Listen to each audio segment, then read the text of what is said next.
Welcome everyone. Welcome back to the channel. Welcome back to a new episode of this podcast. Today we are going to be discussing a very hot topic today, and it's a very early previous one that has kind of sparked a lot of what we would call haters of The Last of Us Part 2. There has been articles, videos, etc. just flooding media, not to mention social media as just one, like Twitter and all those other things. It is a very interesting, people when they give their thoughts about a certain thing, and they're freely inclined to do that. And I respect everyone who gives their opinion and they stand by their opinion, and they're not swayed by anyone's their threatenings and their, no matter what people say, they stand by it. Unless their conviction unless they are convicted otherwise of another view of something, or especially this game, they will change it. But people who have their own opinion about a certain form of art, such as video games, they are inclined to have that opinion and to say whatever they want to say. And I respect that. And I commend every person who has that opinion and who will stay by to that. Because I've met people who have an opinion and they respect everyone else's opinion, but they will not compromise their position. They will not compromise to what they believe about this game, and that's good. But then there's all the other types of people who are less tolerant. I guess you can use that word. I don't like using that word, but less tolerant of people who have differing views and differing people. And it's one of those things where you don't know exactly how to make the situation better. You know how to deal with it personally, but you don't really know how to change it, And so before we get into the episode, I kind of want to address something. What you're about to hear is my thoughts on the awards that The Last of Us Part 2 got. Because The Last of Us Part 2, once again, is the game that we got. And love it or hate it, it's Game of the Year. And some people think it was rigged. Some people think that it was a fluke. Ghost of Tsushima and all the other games there, it was just completely just staged that The Last of Us Part 2 won. Simply because the majority, if not everyone, well, obviously not everyone, but the majority of people who have played this game, and I'm talking not just the minority of people who were into this game prior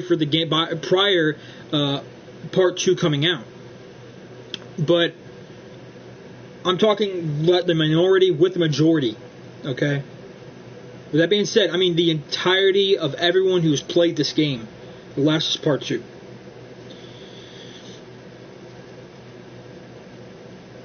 The minority and the majority of those people who played this game, all of them, in general, do not like this game. It's very clear. It's very obvious. It's very obvious that the majority of people do not like this game, and there are some like myself, or not like me, but there are people out there who liked the game and they liked how it was, and then there were some people like myself. There it goes, like myself, where we're complicated. We're in the, we're kind of that relationship status where we're not, in a relationship or not in a relationship. It's just complicated. It's very complicated. And so I just want to go over kind of the awards that they got in that, and then to see and give you my thoughts. If it was authentic to give them that award, because some of these they do get props. So I will. Oh, dude, I got it on my phone, so I don't have some big giant desktop for this. You can obviously see that my equipment is not like high tier, so I just try to do the best of what I can with what I have. So, but yeah, I just want to go over this, and I just wanted to state first that this is my opinion. This is not me trying to force people to believe in something that I believe in. It's simply that I just want to give my thoughts on this. All right, I'm not going to try to defend the company or even the game, but I will defend my position in this. Okay, so according to all this, there are a few game awards they've gotten over the past couple of years for Part 2. Because remember, Part 2 has been in development for a while, quite some time. So I have a bunch of here from things from 2020 and even 2017. All right, believe it or not, I am actually looking at it right now, and one of them is 2017. And I want to start out with 2017 because I'm pretty sure everybody can agree with this, that The Last of Us Part 2, in that time, it has been the most anticipated game ever.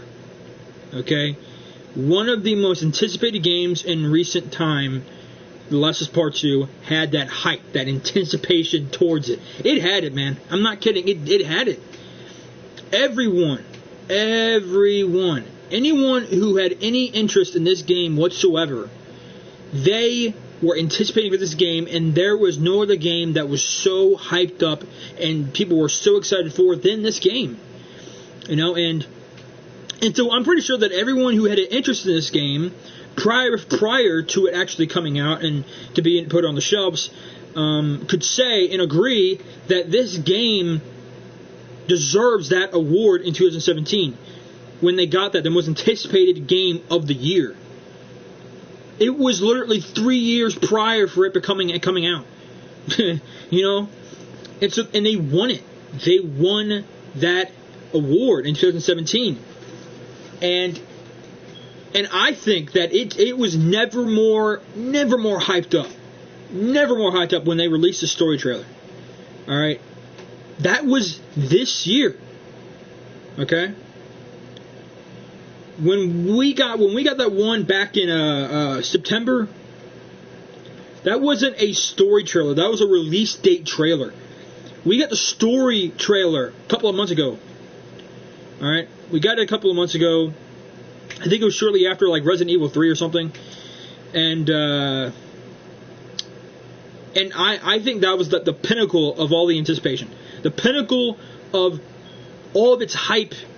And all the excitement was it was at the top. I think that was it was the pinnacle of all the excitement. Because now you have the trailer. You got the trailer. You get the story trailer. Anyone who has been waiting for this game as long as I have, which has been since like 2016, for about 4 years, and even I was kind of anticipating it after I beat the game, and it wasn't something I really wanted. It wasn't something I really wanted immediately because I don't really think I needed Part 2. But then as I played it over and over and over again, I realized that this game, there's a lot of holes in this game, especially with Ellie and how it ended. And so I was like, okay, I would like to have a Part 2 to fill and to kind of complete Ellie, and so she's not this girl who feels like her life is meaningless. You would want the characters, especially the ones that you love, to be okay and to be complete. And so, with this being with them getting this one award in 2017, I think they should have gotten it in 2020. Obviously, it's not as hyped up as because when people got the game, it just sunk. Like, the majority of people just did not like it. It just sunk to the ground. But prior to it coming out, before it came out, preceding it, it was the most hyped game, in my opinion, to ever be put out this year. And in the years previously, they led up to 2020. So, obviously, I think they should have won Anticipation of the Year. The game that was most anticipated. I think they should have got that for 2020. So yeah, but I just wanted to hit that one. I want to hit the nail on that one first, because I think that all of us can agree that was the case before it came out. All right, and then, we know what happened to the hype after the game came out and people played it. It just sunk like a ship. It was as if like this huge hole got like to the very bottom of the ship and it just sunk. It kind of reminded me of like when that scene in Titanic. It was like that. It was just immediately when that one scene in Last of Us Part 2. When he died, the entirety, it's when the Titanic hit that glacier, man. It was just gone. It just vaporized. It just exasperated. It just gone. It was just gone. And so I think they should have won that award. Now, the reason I say I can't say that they didn't, because I didn't watch the Game Awards. I don't really watch Game Awards. I don't really think it's something that I'm interested in, because it all kind of depends upon, I think it kind of depends upon like statistics, and sometimes it's very biased, and so that's why I don't listen to reviews that much. That my opinion on a game, a movie, or whatever it may be is not based upon someone else's review of something. That's why I don't do that. That's what kind of it is. Let's got this big giant review, and we grab all the statistics and how how it went with money and all this other stuff, and it's biased, and it's kind of like just it's like I said, I felt it did feel like I said I don't really like Game Awards, and sometimes it feels rigged. Basically what I was saying about this Game Awards this year, and that's kind of the big accusation that a lot of people have towards this game this entire event, and how Last of Us got Game of the Year. They thought it was rigged, and that's one of the reasons why I don't like watching the Game Awards, is because sometimes it's rigged. It just feels biased, and it just seems like something wouldn't be interested in, because it's all about opinion. It's all about how this one game, just beat everyone. Well, who creates that standard of how this one game trumps all the other games? It all depends probably on money, and probably how someone likes this game so much that this game has to be it, or something like that. Okay, I'm not going to spend that much time on it, because that's not. I can talk about it, but I'm not going to talk about it right now. So, the next thing that I want to talk about is best performance. Okay, the best performance to this obviously is Laura Bailey. Okay, the woman who played Abby. Okay, she won. I think she won that. I think she did. Like I said, I'm not really sure, but yeah, she did win. I can see it right there. Yeah, she won. Laura Bailey. She won performance, the best performance of any video game of this year. She won it. She played Abby. Okay, understand the amount of bravery it takes to play a character like this one. There are not many actors out there, or people out there, that are willing to take a position. Joel is extremely loved, and to have the bravery to be the person that kills him is an amount of bravery that I've never seen in a person before. Because I'm like, if Joel dies in here, because this is me thinking about this, who is it going to be? Because if they're going to receive so much hate, and earlier, I don't know how long afterwards, after the game came out, Laura Bailey started getting death threats on Twitter, I think, and probably in a bunch of other stuff, death threats, and just things that people just, people took really, really to heart. And she said something in her interview when talking about this game, about Joel's death. She did an interview with it, and she said that people are basically going through the 5 stages of grief. And you can see that right there, and it's one of those things that, that's why I just want to put this in here. One of the reasons why I say this is one of the greatest games I've ever played is because the game itself gives you real emotions. Like, you having to endure the 5 stages of grief and experience that from a video game, it is very unlikely that it happens. which is why I say it's one of the greatest games I've ever played, because I've played many games, and they have never, ever, not many of them get to give me such authentic, real emotions. Okay, that is very difficult. It doesn't even happen to me when I read books or I watch movies. It doesn't even happen. With video games, for some reason, this game hit me hard. Because when you just put so much into a character, and you have grown to love them, and then having them taken away from you like that, it's real. You know, it happens. It's so real to where you lose somebody. It's not like this epic ending, this epic exit out of this person's life. Sometimes death just comes and takes you away, and it's just like this. You know, it's like you're a vapor. Life is like a vapor. You're there and then you're not. You're just gone. You know, and you can go you could be driving, and you get hit by you get in a head-on collision with a truck. You die right there, and you didn't say goodbye to your family. You didn't have some epic ending. You just died. You know, and you get to share that emotion. You get to share that emotion with Ellie. Obviously, it's not as passionate and filled with hate, you know, obviously. And I'm not saying that that's not for everyone. I mean, many people have shared her hatred because of all the things that people have been saying to Laura Bailey. So, I know I just kind of went down a rabbit trail, but I want to put that in there just to... But remember, she played Abby. She is the woman that killed Joel. And not many people can do that. I've also, once again, I've listened to her as she did interviews, and as I listened to her with her interviews, she did things in The Last of Us Part 2 when it came down to certain scenes where she wanted to make it so real, you know, and like for instance. Remember we're at the end of it where Ellie and Abby kind of have their final battle right before Ellie actually lets her live. While Ellie was holding her down in the water, right before that goes into that cutscene with Joel and Ellie. It was like the last time that Ellie had the last conversation with him. Right before that happens, she's being held underwater, and it's a game, but she literally, while they were, shooting this scene, she was not even breathing. She was holding her breath. It wasn't something that actually was like choking her or anything, But she literally was holding her breath because it made it such more real. It made it authentic, and it made it something that looked real.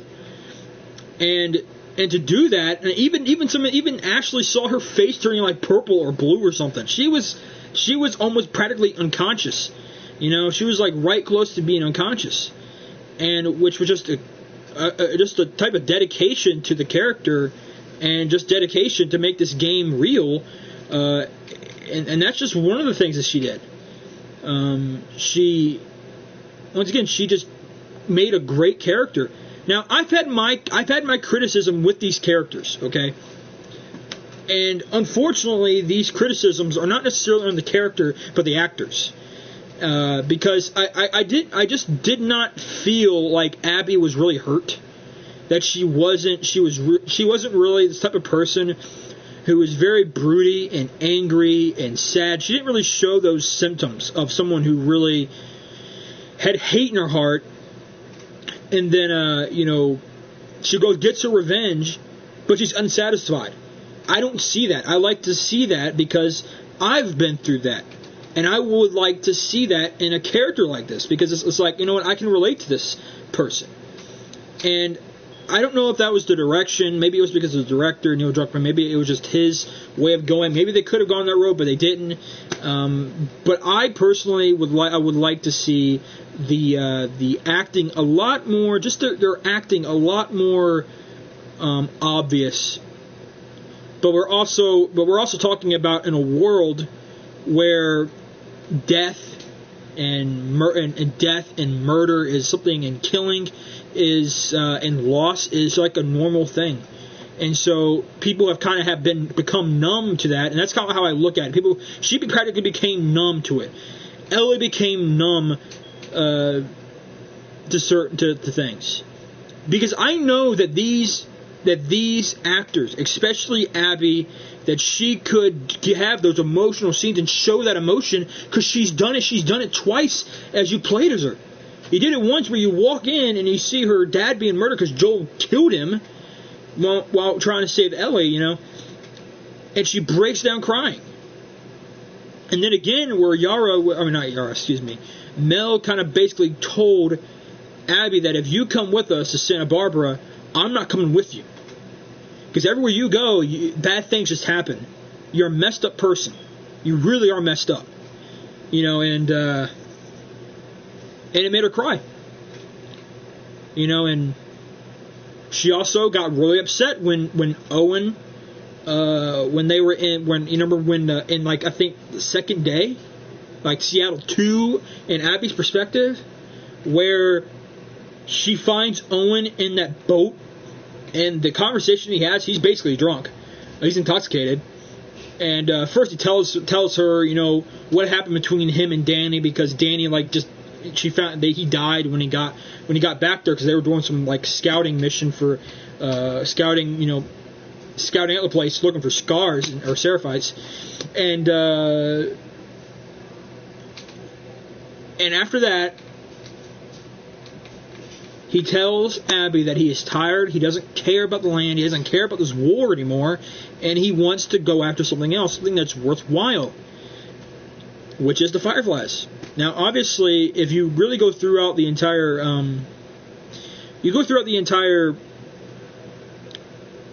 when you are playing as Ellie in a flashback in St. Mary Hospital, you hear of a piece of paper where they kind of all they decided to disband, because the only person that could have made a cure was Jerry, Abby's father. He was the only one that could make a actual cure, and because of that, they all disbanded.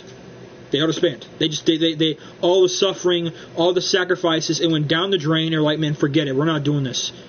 And that person who wrote that was like, no, we should keep on doing this. We keep looking for this, for a cure. For even this girl that was taken from us, we should stick together still. And that's not how it went. And so Owen's like, you know what, I want to go look for them, because there's rumors of them being like they've kind of regrouped, and they've kind of regrouped at Santa Barbara, which is in California. And obviously, Abby, she's like, man, that's bullcrap. There's no way that the Fireflies are regrouping. And she even tells them, you know, even if they were regrouping, I'd run the other way. You know, she doesn't really say why, but she just probably thinks it's stupid. You know, maybe because it's with her father, maybe because it reminds her of what happened there. You know, who knows? Or simply because she's just angry at Owen. And so, because of him being drunk, she says to him, you know, we'll talk when you sober up. And, you know, they get in this argument, you know, and then Owen says something to her that gets really upset. And it's referencing to Joel, where he says, you know, what do you want me to do? Growing up. I think that's what she said. You need to grow up. And Owen looks behind her, turns around, looks at her, and says, how do I do that?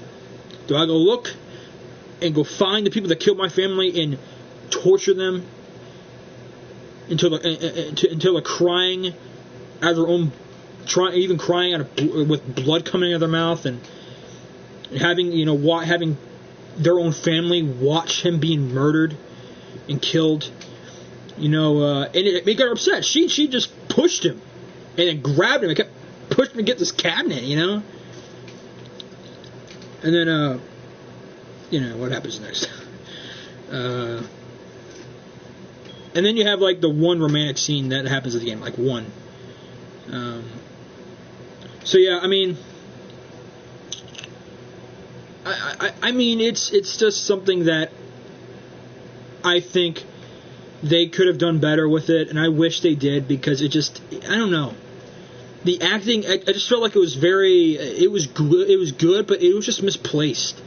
And I wish that they did put a little bit more emotion, and they made it seem real. But I can also see how, once again,